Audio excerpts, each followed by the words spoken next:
Tuesday, May 31st, we are looking at what's coming up next in the S&P. We have been discussing several different market patterns, and they were available on the prior video, looking at the 2000 market, the 1962 market, and the 1902 market, which are cycles which are going to likely be in the market for some time going forward.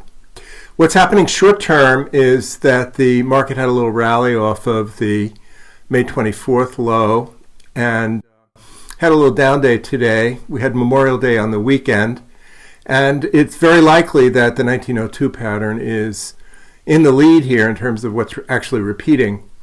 There was a high there on March 29th, which would be on this weekend, so it couldn't have actually happened. The market wasn't open. However, we're looking at a topping period, short-term topping period, which should continue until the June 6th area, and then we should see a decline in June. We're looking at a holiday weekend oftentimes represents a change in trend, and it rallied up into there, which often means that the trend after the holiday is down. The other thing is that June is the end of the quarter, and people are going to be making decisions what to do with their money, and the hedge fund managers and variety of investment advisors are going to be moving in the direction of what do we do in June and how do we protect ourselves. So anything other than a rally, they're going to sell it because they want to protect the remaining equity. And they've made probably a little bit of money the last few days. The cycles are bearish until late June in all three of the primary patterns we were looking at, and also looking at the 4-month cycle, which is a well-known cycle of that's known in recent years based on an old system that a fellow in Chicago came up with that was advertised 20 years ago, and they were selling it for $35,000.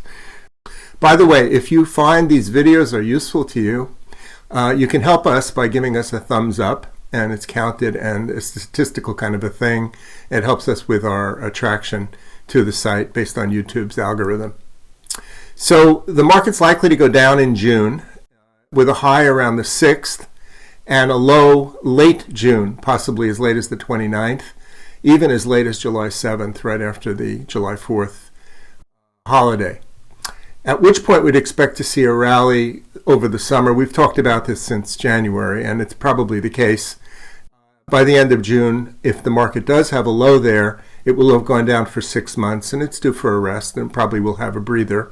And we can talk about that then if indeed the market does decline.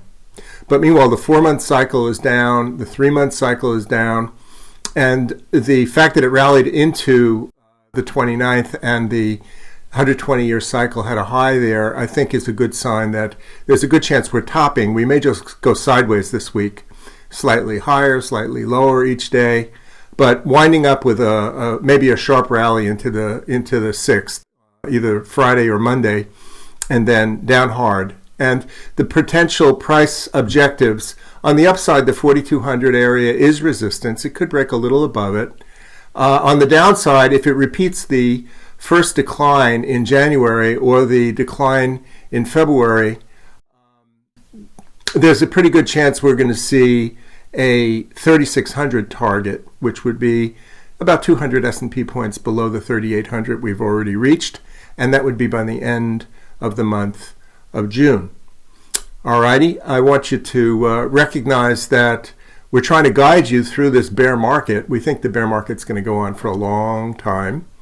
And we want to help people not lose money and potentially make some money even when the market goes lower.